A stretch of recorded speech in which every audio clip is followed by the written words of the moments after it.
This is It Was a Thing on TV. Spoiler number one is Dr. Lee Franz. It stinks. What is going on? What is going on? Episode 66, Submission 028. We Got It Made.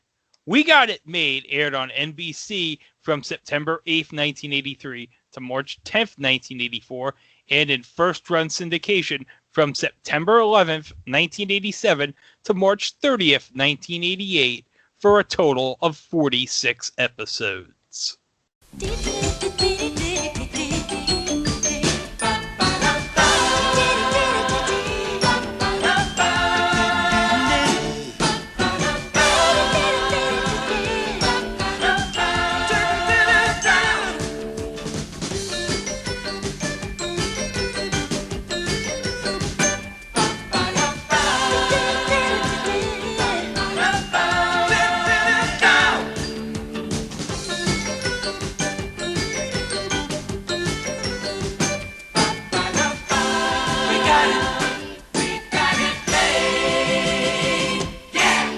Guys, I don't know about you, but the open to this show is like peak 1980s. Peak early 1980s. The graphics, the music. It reminds you of a Cars video, doesn't it? Yeah, the graphics really remind me of a Cars video like You Might Think. Oh, that's a great comparison. It's also Too bad a the great TV video. Oh, it's also a great video. Too bad the TV show wasn't as good as Cars videos from back in the day. No, it wasn't. Okay, so how did We Got It Made get made? I see what you did there. You did see what I did there. Well, I have no idea what the genesis is, but we have the husband and wife. Well, is it the husband and wife team of Gordon Farr and Lynn Farr coming up with a comedy about a voluptuous maid and her getting a job with two New York bachelors. Yup. And it was, and guess who greenlit the whole thing? Our friend, the late great Fred Silverman. This was basically in the portion of the Fred Silverman timeline where he was spiraling from past installments Super Train and Pink Lady and Jeff. And Love Sydney. But before he'd strike gold with Matlock in The Heat of the Night. Yeah. And who would those two crazy bachelors be that you mentioned? Well, one would be Tom Villard, who we lovingly refer to around here as America's ass. Hold up. No, Chico. Correction. America's Ass from 1983. America's ass from 1983, indeed. He's basically a theater-trained actor, and he was into musical theater, and he had a happening flock of seagulls haircut, and he was perfect for the lovable goofball Jay Bostwick. Unfortunately, he passed on in I want to say it was 1994? Yeah, that sounds about right. And he certainly dressed the part. Oh my gosh, he was zanily dressed. And if zanily isn't a word, darn it, I'm going to make it a word. He dressed in a very zany manner. He was zany. Very fitting for America's Ass from 1983. And yes, Tom Villard did pass in 1994, 5 days before his 41st birthday. Playing his comedic foil, of course, would be straight-laced conservative attorney David Tucker, played by Matt McCoy, who you would later see on commercials for the Hartford. Well, but besides that, where else would you see him? Well, he was Lloyd Braun on Seinfeld. That's the answer. Thank you. It's what he's best known for. I mean, aside from Police Academy 5 and 6, obviously. Obviously. It's not Police Academy 4, let me tell you. But yeah, like Tom Ballard before him, Matt McCoy was also on an episode of Star Trek The Next Generation, so... What?! Yep. Oh my god, I did not know this. Oh geez, now I gotta find this episode. I'll tell you right now, he played Devanoni Rye in the season 3 episode The Price. Ooh. And he is also in future installment Archie to Riverdale and Back Again, playing Robert Miller. I have no idea who Robert Miller is. I've read all sorts of Archies as a kid, and I do not remember that character. But anyway. Hey. No Louis Reinhardt. No go for me. Is that the second reference to that series in the last 2 weeks? Yes. Yes, sir, it is. Oh my gosh. We like Riverdale. Sue us. But yeah, you have your conservative lawyer, your free range gadabout. So who would be the happy medium of these two? Enter Mickey McKenzie, a girl who just took out an ad to be a housekeeper, or looked at an ad for a housekeeper. Yeah, she looked at an ad that. Yeah, she looked at an ad that they put out. So, in fact, she is the first, the last, and the only applicant for the job. In fact, David and Jay are so taken by her that they immediately hire her. Because although David may be conservative and Jay may be a slacker, they're both New York bachelors. Yep. Oh, we forgot to mention, Mickey McKenzie was played by a young actress named Terry Copley. I believe she was 22 at this time. And of course, she would later be in future installment, I Had Three Wives. What the hell is that? I had 3 wives. That's the name of the show. I Had Three Wives. That's between season 1 and season 2 of We've Got It Made. We Got It Made. My brain is going to try to correct that title all this episode, and for that I apologize. Oh, you don't need to apologize, because doing again the occasional research for the show, it is both referenced as We Got It Made and We've Got It Made. I know that the title of the show is actually We Got It Made, but doing some searching, including something I'm going to bring up a little bit later, it shows the title as We've Got It Made. So I'm sure it's probably a somewhat common occurrence. Uh-huh. Because, grammar and all that stuff. Hold up, guys. I just looked up the premise for I Had Three Wives. This is so stupid. This might be stupider than Blind Justice. You want to hear this? I'm listening. The series follows Los Angeles-based, eternally romantic private investigator Jackson Boldline, played by Victor Garber, who leverages the skills of his 3 ex-wives to help solve cases. His first wife, Mary, who has remarried and who also has custody of Jackson's 10-year-old son, Andrew, is a lawyer. Second wife, Samantha, is an actress with skills in disguise and martial arts. And his third wife, Liz, is a newspaper reporter with a number of useful contacts. And do you know who played his Victor Garber's son on I Had Three Wives? Who? David Faustino. Oh, do you know who had a recurring role on I Had Three Wives?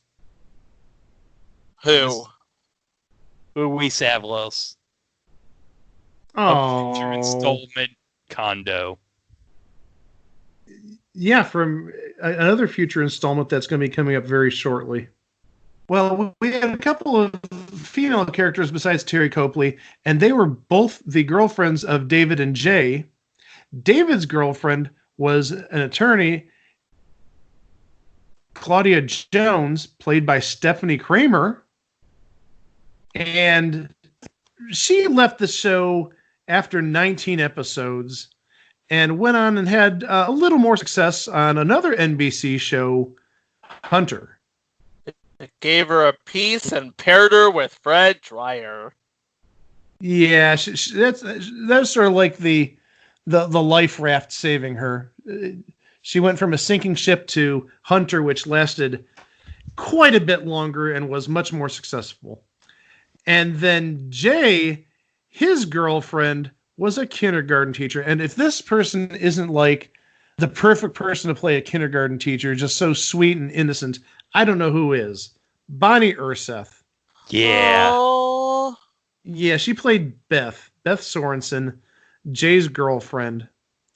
And Bonnie Urseth is just the most darling little thing. You'd just want to like take her and put her in your pocket. And of course, we will be talking about Bonnie Urseth not too far in the future, right, Greg?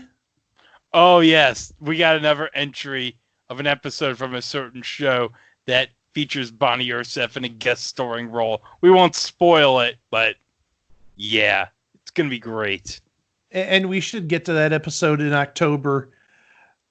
If things fall out the right way, which I don't know if they will given the current circumstances, and there's a reason I say that. We may or may not do it because of the theme of the show, but because and also we don't want to reveal what it is, so that would kind of give it away. No, but I think we've talked about it in the past, or at least hinted towards it. If you've listened to our past shows, you have some idea of what we're talking about. So those are your 5 particulars from We've Got It Made. We got it made. Holy cow! I'm totally gonna butcher that for the rest of the evening here. Again, as I said, either one works. I've seen both.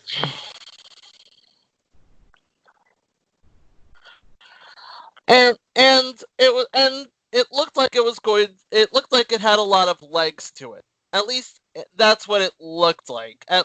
Because it started off strong, but it was never screened for critics. And anybody will tell you if something is not screened for critics, it means that the network does not have enough faith in it.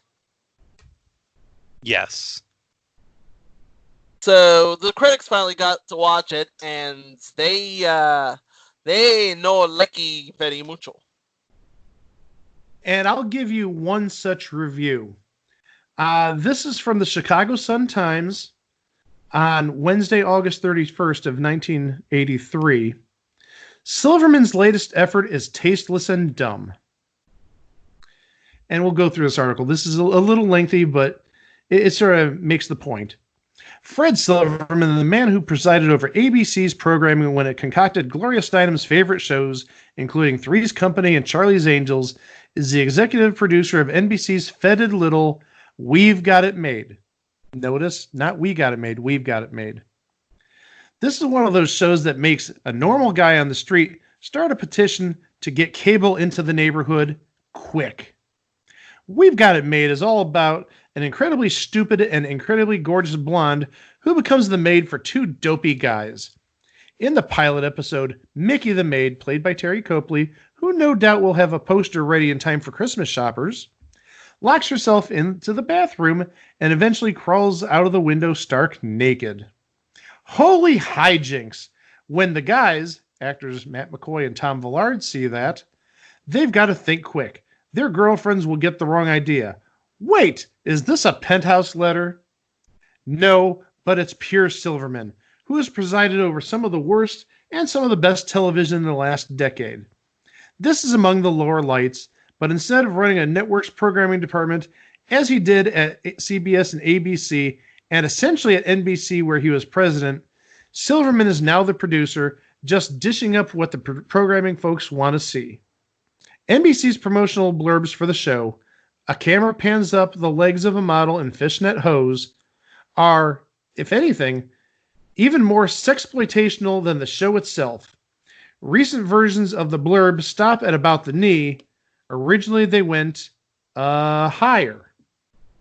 This apparently is what NBC wanted to see, at least on Thursday nights. When Taxi was successful at ABC, it followed Three's Company, appearing about as unlikely as Gracie Allen and Buckminster Fuller. But that worked, and NBC will use We've Got It Made as the lead-in to the best show in television this year, Cheers. Uncharitably, to be sure, maybe the theory is that anyone lame enough to watch We've Got It Made is apt enough not to change the channel when it's over. Even so, at NBC, where they hawk quality instead of ratings, the show is something of an embarrassment. Brandon Tartikoff, NBC Entertainment, acknowledges that in future episodes, there will be a general increase in the IQ for all the characters. As it is right now, though, it is a dangerously stupid show. But We've Got It Made is the first fall show you'll be able to put your little peepers to. It premieres at 8 p.m. September 8th, a couple of weeks before the bulk of the new season bows in. That's the bad news. The good news is that every year, some show is a sacrificial lamb, and virtually every year, that show is canceled by November. So was We Got It Made canceled by November? No. No, it was not. In fact, it ran the whole season. Well, actually, it ran till March, but it ran a season's worth of episodes, 22 all told. But wait, there's more. There's more? There's more, Mike. So if you remember, just a couple of weeks ago, we talked about Primetime Starts at 7:30, and this show, We Got It Made, was part of that block, and it aired from September 11th of 1987 until March 30th of 1988. And just like Chico mentioned, there were reruns up until September of 1988 in most of the markets that aired it. So it did get a second life with some slightly different changes. Yeah, Matt McCoy was otherwise busy with Police Academy, if I'm not mistaken. So they needed a new David. So we have John Hillner, who I don't know what John Hillner was. Was John Hillner was anything? We just mentioned John Hillner within the last 2 or 3 weeks. Yeah. And I mentioned in that episode, the one thing that you may remember John Hillner for, albeit not by his face, but by his voice, is he portrayed Michigan J. Frog on a couple of episodes of Tiny Toon Adventures. Oh, yeah. John Hillner was the first voice of the WB, wasn't he? I can't verify that, but he was at least the voice of Michigan J. Frog back in 1990. And we on the Primetime at 7:30 episode, I recalled one of the times I remember seeing him on Tiny Toon Adventures back in the day. John Hillner was the new David Tucker, if you will, and he even used the same name. It wasn't even a new character. They just went from Matt McCoy to John Hillner and stayed with the David Tucker character name. So it's like another two Darrens. Yep, another two. It was two Darrens and no girlfriends. Yeah, Bonnie Urseth was gone, and we talked about Stephanie Kramer. She went on to bigger and better things at Hunter. But then, like any good 80s sitcom, well, maybe not good, but like any 80s sitcom, we had neighbors. We had, I'm going to butcher this name. This is a long Greek name. Max Papavasiolios. Oh my gosh. Max Papavasiolios. Okay, that's what I figure it is. I didn't major in Greek. And Max Papaval, yeah, you can see. Max Papavas, this is all staying in, by the way. Max Papavasiolios Sr. was played by Ron Karabatsos. Yes, that Ron Karabatsos. Ron Karabatsos was in mostly movies. He was on Karen Cisco, and the Jamie Foxx show, and future installment Life with Roger as Norman the Doorman. There's two shows, and gosh, these are maybe future entries if we can dig up more stuff about him. He was Frank Franconi on the 1984 TV series Dreams, and he played George Bennett on the 1985/86 TV series Our Family Honor. Yeah, that Ron Caravazzos. Unfortunately, he passed in 2012. Rounding out the cast of season 2, a precocious young buck by the name of Lance Wilson White, who played Max, Little Max, Big Max's son. And, well, he was a teenager who always came to Mickey for advice. Yeah, I can only imagine why he'd go to Mickey for advice. And I'll stop you right there. Sometimes the jokes just write themselves. The only thing I see of worthwhileness that Lance Wilson White was on besides We've Got It Made in the second season, he portrayed Jesse Menlo in the series Major Dad for apparently 4 episodes. Other than that, everything looks like he was on 1 episode. He just did a guest shot. Well, Mike, like father, like son, Lance Wilson White spent his entire career being that guy from That Thing. The one constant that everybody had was Mickey, because it seems like she seems to treat everybody she meets as if they were her little kids, especially David and Jay. Yeah. Well, actually, she would treat the two girlfriends like they were sisters.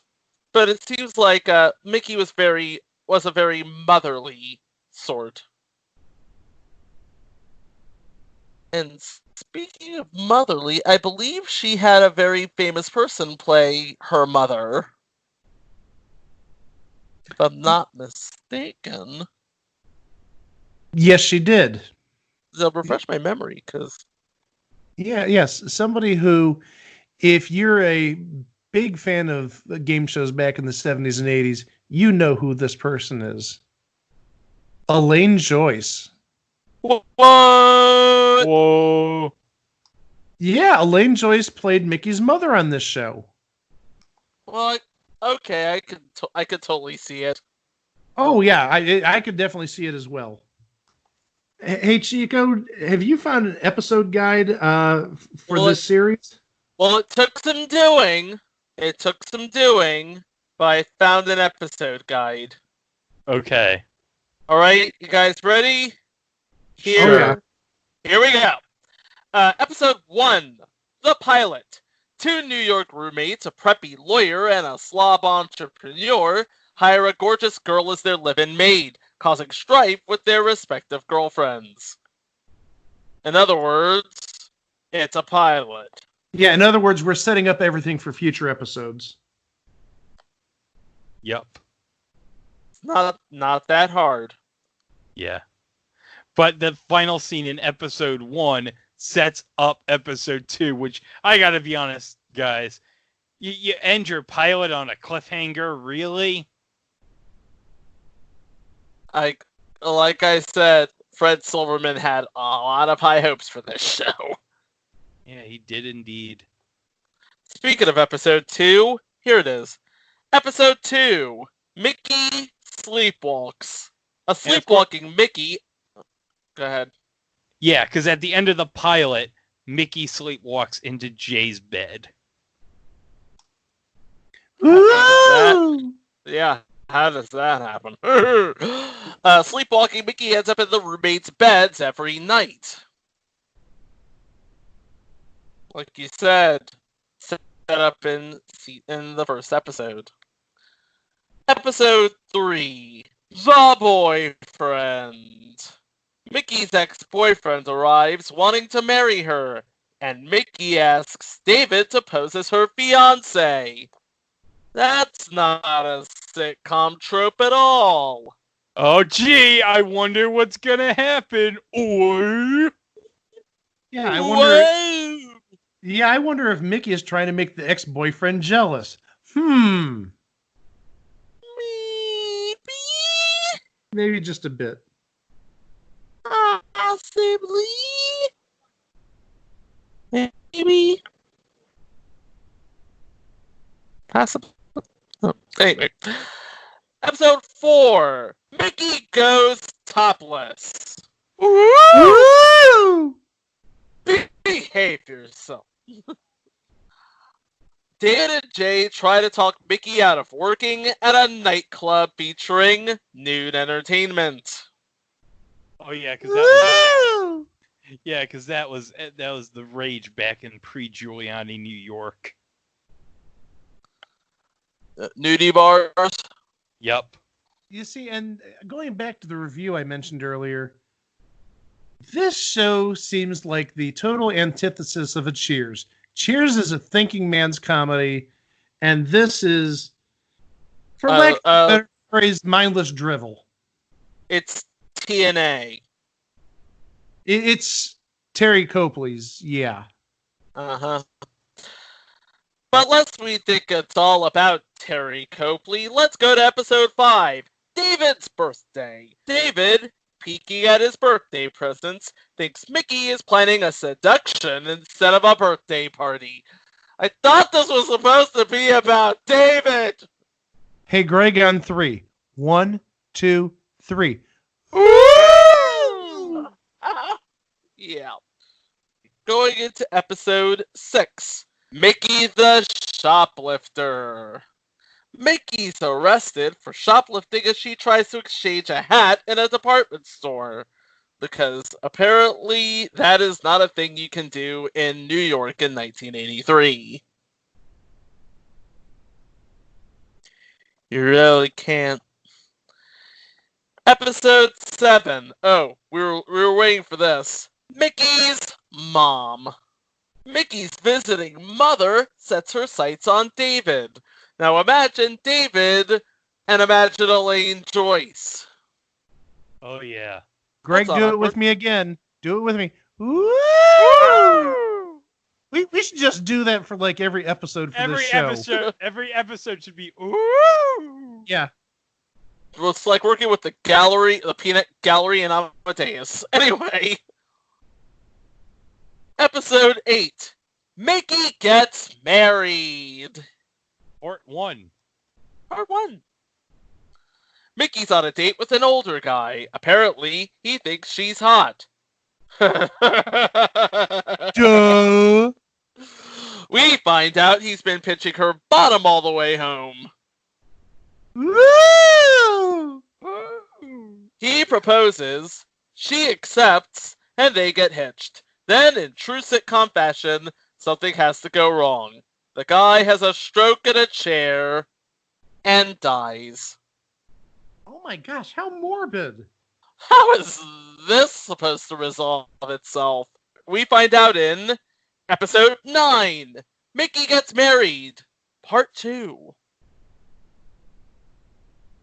Mickey is now in charge of her late husband's company.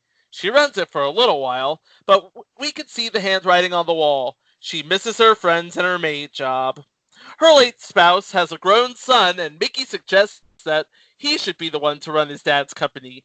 Mickey is still sad about being widowed, but we know she'll get over it. That Mickey's so pure. The plot of the second part of this episode sort of reminds me of the entire Anna Nicole Smith marriage thing, if you remember that from like 30 years ago. I do remember that from 30 years ago. Yeah, where like 20-something Anna Nicole Smith married like a 90-year-old billionaire, and then he kicks the bucket like a year later, and suddenly, you know, since she's married to him, she's in charge of his assets and whatnot. This sort of sounds a little like that, but Mickey has more of a heart than Anna Nicole Smith because Mickey was willing to give the company to the kid, and Anna Nicole Smith Well, if you remember, I believe it dragged out in court for a long time. Yeah, it's like I was saying, Mickey. For all the sitcoms failings, Mickey just absolutely is a darling. She is such a darling. Episode 10, The Super. Jay's videotape of a private moment accidentally destroys the Super's marriage. You know what to do here, Greg. Woo! Oh, geez, this isn't going to end well. Yeah. Episode 11. Am I blue? Jay's new invention, an instant tanning solution, has one small flaw. I'm guessing it turns your skin blue. And if so, then salute your shorts definitely ripped off this plot. Well, this reminds me of a plot from a different Strokes episode, I believe from around this time, maybe a little bit before, maybe a little bit after, where Dana Plato's character washes her hair in rain and it turns green because the rain was acid rain. Ew. Well, it's a concern. It's a legitimate concern from back in the 80s. That is a legitimate concern, alright. Episode 12. Mickey's t-shirt. Woo!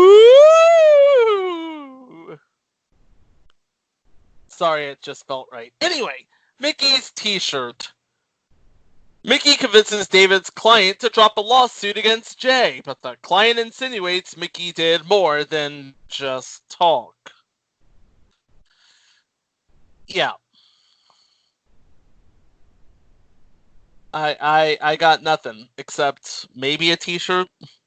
Episode 13. Sexiest Bachelor. Ooh! Didn't even wait that time. When Jay is named one of New York's hottest bachelors, Mickey changes his thought to punk in an effort to prove the unimportance of the title. Because that'll work. I can't see her being punk. I'm sorry. No, it's like she's a very G-rated punk. It's like, yeah, I'm a punk star. She's very wholesome. The word is wholesome. That's what you're looking for. She's a very wholesome person. Thank you, Mike. Thank you. Episode 14. Mickey's Misconception. Claudia thinks she's found Mickey's diary. She reads it and thinks that Claudia wants to have a baby with David. Really? Really? I mean, we all thought about getting with our coworkers, but really? Episode 15. Mickey's poster. Oh God. Oh. Jay and David's failing cookie business takes off when they include a poster of Mickey in each package. That's wrong in so many ways. It is. Yeah. And I bet you it isn't a picture of Mickey wiping down the counter or cleaning the grime out of the shower. She's wearing a bikini. Yeah. Episode 16. The Other Tucker.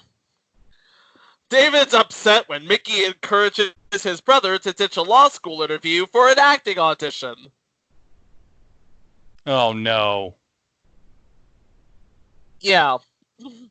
That... yeah. Yeah. Ooh, another two-parter. Episode 17. The Breakup. Mickey and David explore their feelings. Woo! After he splits with Claudia. And this is sort of the official point where Stephanie Kramer gets written off the show. She's like, I've had enough of this shit. Anyway. I'm going to work with Fred Dreyer. Right? Have my theme song written by Mike Post. But then we get to the second part of the episode, right, Chico? Yes, we do. David realizes he loves Claudia, but makes the mistake of telling her about his feelings for Mickey. No. He blew it. He's now Stephanie Kramer's definitely going on to work for the LAPD with Fred Dreyer. Have her theme song written by Mike Post and be produced supervisorly by Joe Swirling Jr. Episode 19. Miss Mom. A new friend abandons her baby with Mickey, who quickly grows attached to the infant. Because Mickey's just this mom figure. It's just so cute. Oh my god. Yeah, she wants to be a motherly figure. That's nice. Mm-hmm. But sadly, I think it's probably going to go about as well as it did for Booch in that one episode of Boys Will Be Boys. Yeah. She's no Randy Heller, I'll tell you that much. Nice call back there. Thank you. Episode 20. The Fight. David and Jay fight over their relationship with Mickey. Because, of course they do. You get two single bachelors with a beautiful woman in the picture. Next thing you know, stuff goes down. No, you had it right the first time, then you stopped yourself mid-sentence. Two horny bachelors. Okay. Episode 21. A page in David's life. David's beloved new girlfriend is on a quest to remake him, including severing his ties to Mickey and Jay. Oh no. No. No, don't do that. That's not gonna no. No. That's no. Paige might be, in this case, Hilary Farr, credited as Hilary LeBeau. Unfortunately, IMDb does not give her a character name because, like I said, this may not have been rerun or seen since it originally aired back in 1984. Give me... And hold up. And sadly, believe it or not, this is the last credit in Hilary LeBeau's IMDb. Oh. Actually, hold on. Actually, I take that back. That is her last acting credit in her IMDb. Looks like she's gone on to be a host of a TV show called Love It or List It, which sounds like it's probably something that I know that show. Yeah, it sounds like an HGTV show. It is an HGTV show. So yeah, she's been on Love It or List It for looks like about 11 or 12 years, and she guested on Today 4 times since 2015, and so she's done some other stuff since then, just not acting. Yeah. So now we know who the page in David's life is, but it doesn't last. Because of course it doesn't. And now we go to the season finale, and by this point, we're about to ship We Got It Made over the Saturdays. Mickey makes the grade. Mickey's excitement over earning her GED turns to panic when her teacher ridicules her first assignment. So that's the end of the episode guide, unfortunately, because season 2... we've only been able to find one capsule for one episode of that second season, and that was actually the 8th episode of season 2, On the Ropes. And the only thing noticeable about it is the Glow Girls. And if you remember, the Glow Girls were a big thing back in the late 80s, and they still are because of the Netflix series. The Glow Girls, Hollywood and Vine, played by Jeannie Marie Basone and Janet Bowers, take on David Tucker. So there was a wrestling episode. Oh yeah. If we can find that, we're gonna do like a live episode of it. There you go. Please don't find it. Please don't find it. Please don't find it. I'm sorry. I found an episode guide. Oh, you did? From Google. It's a very bare bones episode guide, but yeah, it charts the season 2 syndicated, where we have just Jay and David and Mickey, but that's pretty much it because we have an instant family. Oh, look, that's that first episode. Instant family. Mickey poses as David's wife to impress a client. That's not weird. No. The Three Faces of Mickey is episode 2. Hypnosis leaves Mickey with 3 personalities. Oh no, it's Sybil. Yeah. Episode 3. And David makes 3. David thinks Mickey and Jay are having an affair. Oh no. I'm sensing a theme here. Episode 4. Mickey meets Mr. Right. The guys try to save Mickey from a 2-timing bow. Episode 5. Hello, Dolly. The guys think Mickey is moonlighting as a madam. What? Oh no. Episode 6. Prisoner of Love.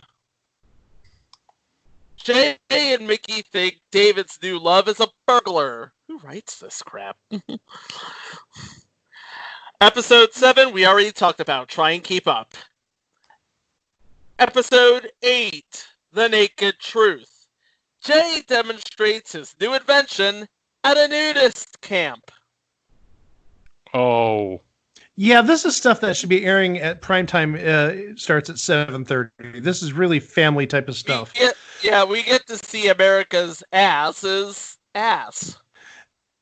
And also, we should note that if you heard what I said earlier about the On the Ropes episode, I saw it as episode 8. Obviously, where Chico sees it, it's episode 7. So please don't write us saying, hey, you said episode 8 and Chico said episode 7. Yeah. Episode 9. Man Around the House. Fired David mopes at home, irritating Mickey and Jay. Episode 10. Christmas Show. It's a clip show, basically. Look, we've reached the clip show. Gang reminisces at Christmas time. Yay. Episode 11. A Dog's Life.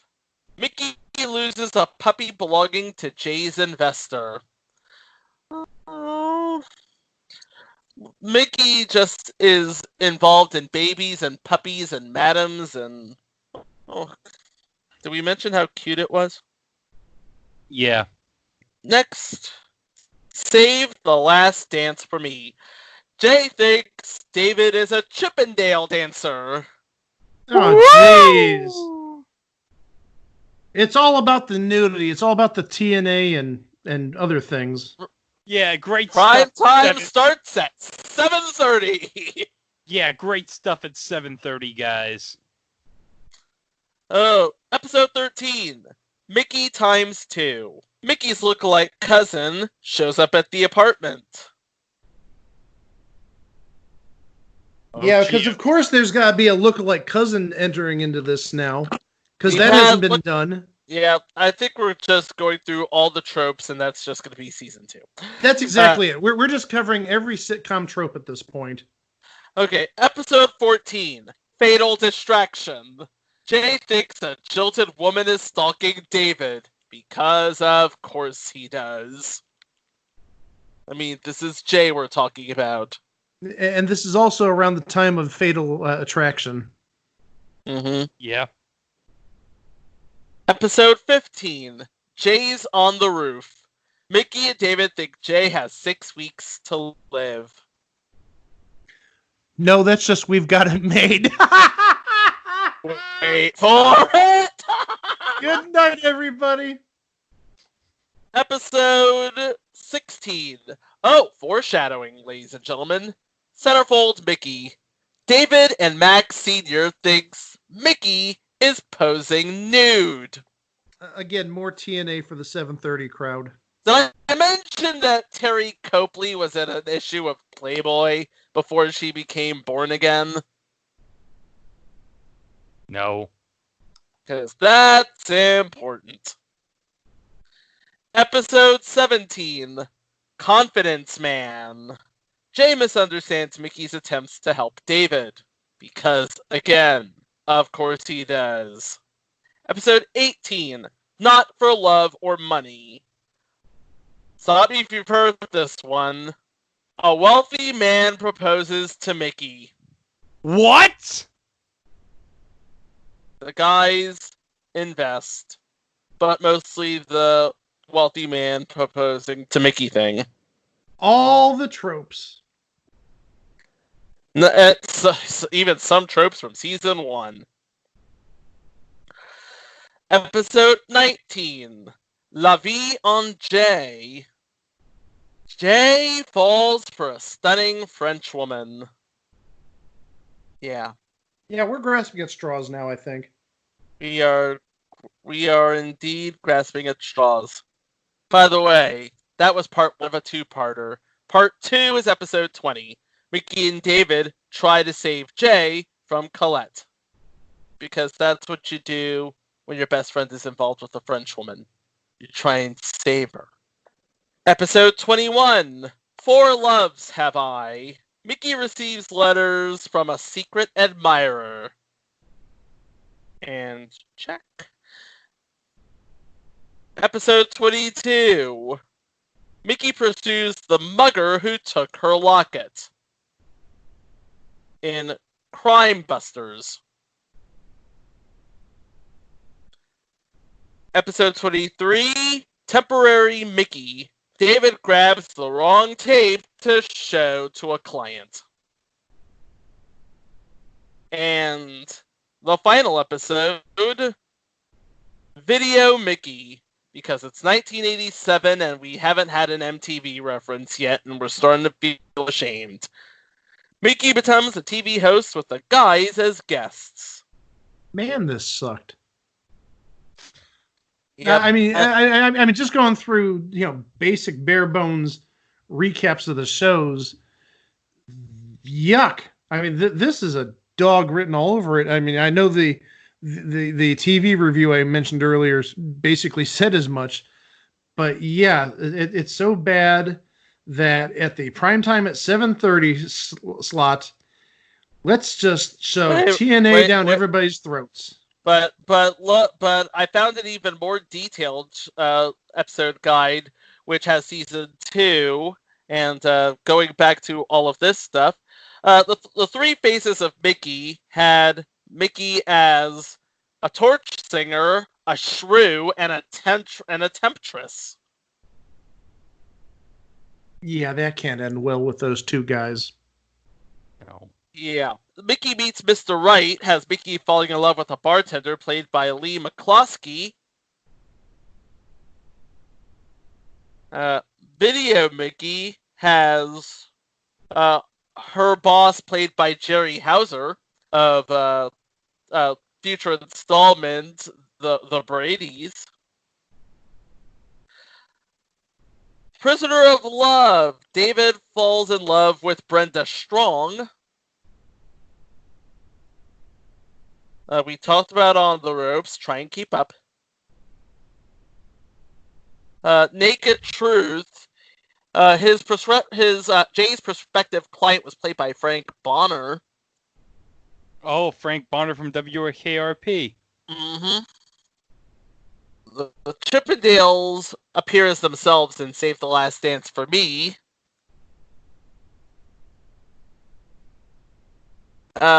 Fatal Distraction. The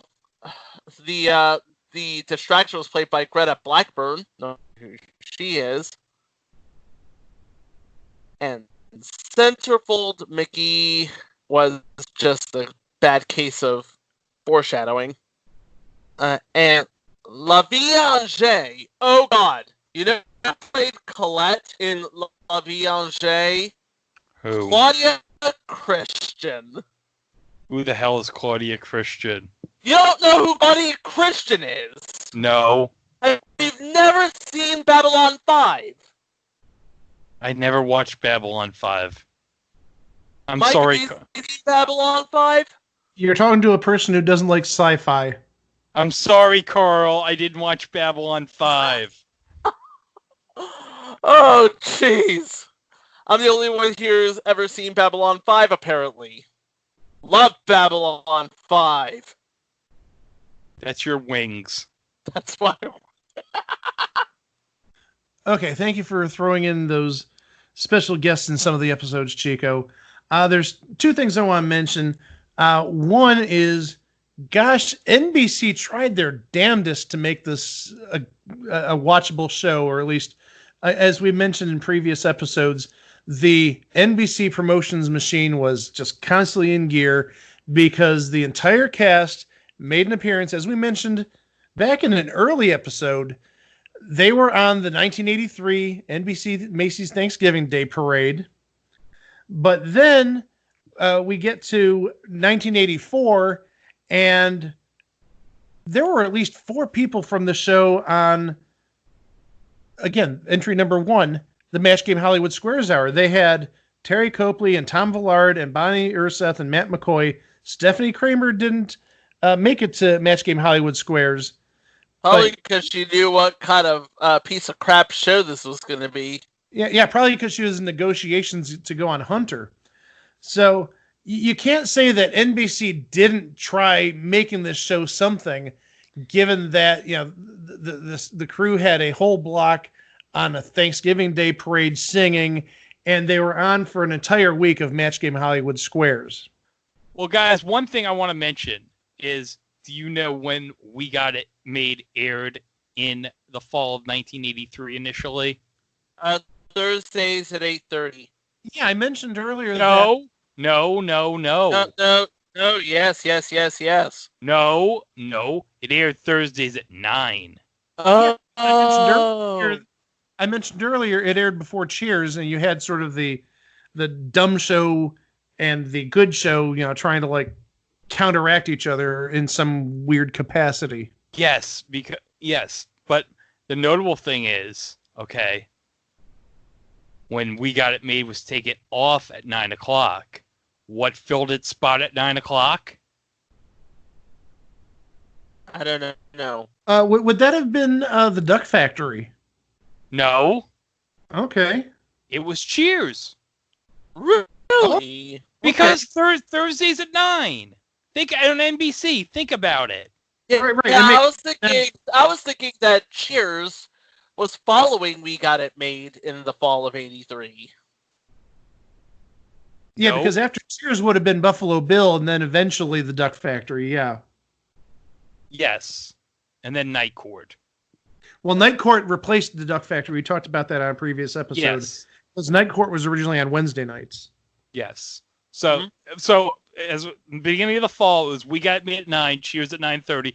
Then after We Got It Made was taken off the schedule, Cheers was at Thursdays at 9, which it pretty much remained until 1993 when it ended. So basically for about, I'd say, a good 9 years. And of course, following Cheers, what replaced it? Seinfeld. And you know who was on Seinfeld? Matt McCoy. And now you know the rest of the story. Yeah, everything is cyclical. And also, we should say after Thursday nights, it moved to Saturday nights, and we know what happens to TV shows on Saturday nights. Yep. And that move was in January of 1984. Uh-huh.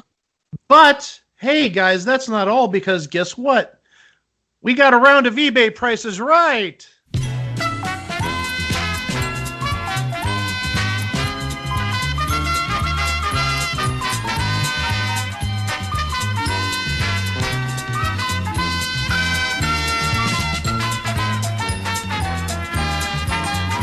All right, guys. Up for bids now, and this is a buy it now where you can make a best offer. We have a script from We Got It Made. Really? In fact, not just any episode, the pilot episode. Oh. And it's Wow. in okay condition. Looks like there's a little bit of tape on the left-hand side. That's some sort of sticker. It looks like it's for... it just says the name of the show, We Got It Made, and it mentions the creators that we mentioned earlier, the Fars. And there's a little tear at the top of the script, but otherwise looks like it's in pretty decent condition for being, almost 40 years old at this point. And I will start with Greg. How much would do you think this script is going for on eBay? Not how much you'd pay for it, but how much do you think this script is going for? I would say about $55. All right, $55. Chico. I would pay $150. But it's not necessarily how much you'd pay for it, it's how much do you think it's going for? I think it's going for $15. Okay, that's a big gap there. $15 for Chico, $55 for Greg, and the buy it now price, if you want this script from the pilot of We've Got It Made, $75. Are you kidding me?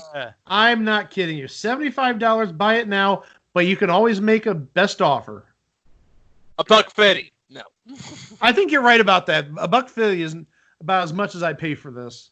Well, guys, I got my own entry for eBay prices right for you guys. All right. Okay, you ready? Yeah. Let's do it. Okay. It is a photo from We Got It Made, and it's titled Matt McCoy, Smiling Portrait, We Got It Made Original 1983 NBC TV photo. Now, I want you to guess the buy it now price, so then I will go starting with Mike. Well, I'm going to disqualify myself because I probably saw it when I was researching Okay. script. So play clock game with Chico. Yeah, so we're going to play the clock game. So hold on one second.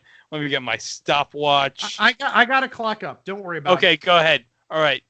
And the clock will begin when Chico gives his first bid.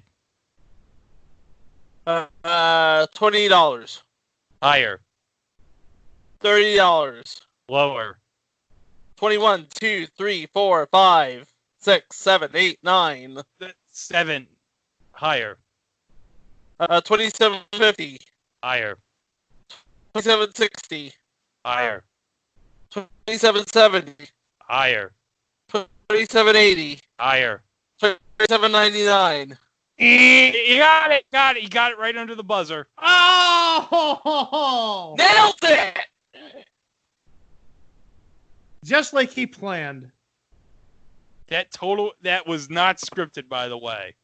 Yeah, I mean, I was watching the clock, 30 seconds, and right when the clock hit the 30-second mark, I buzzed him, and he got in right under that.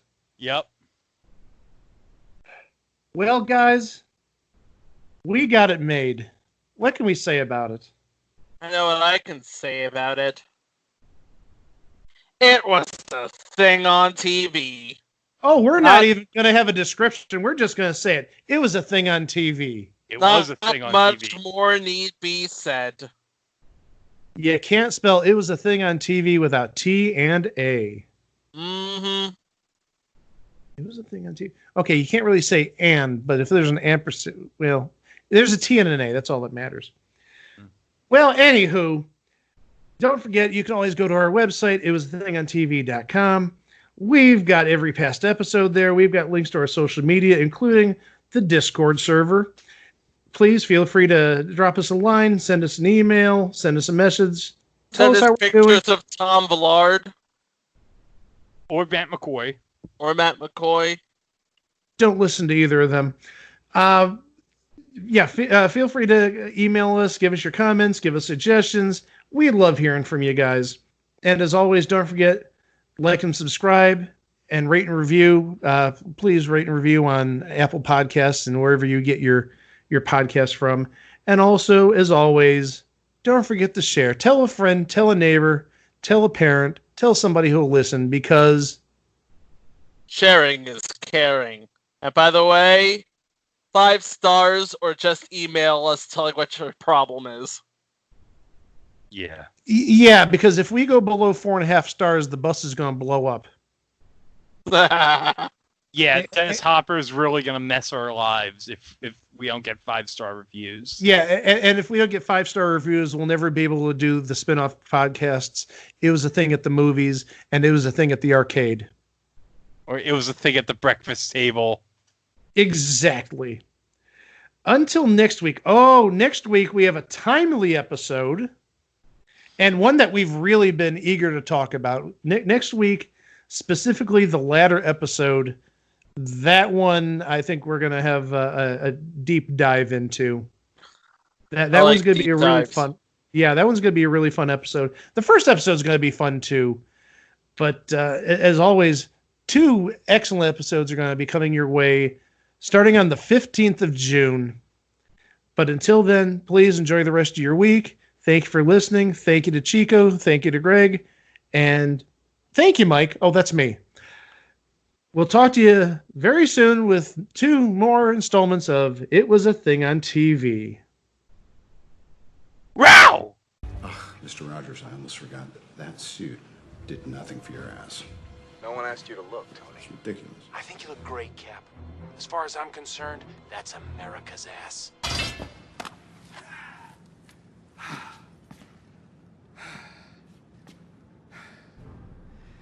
That is America's ass.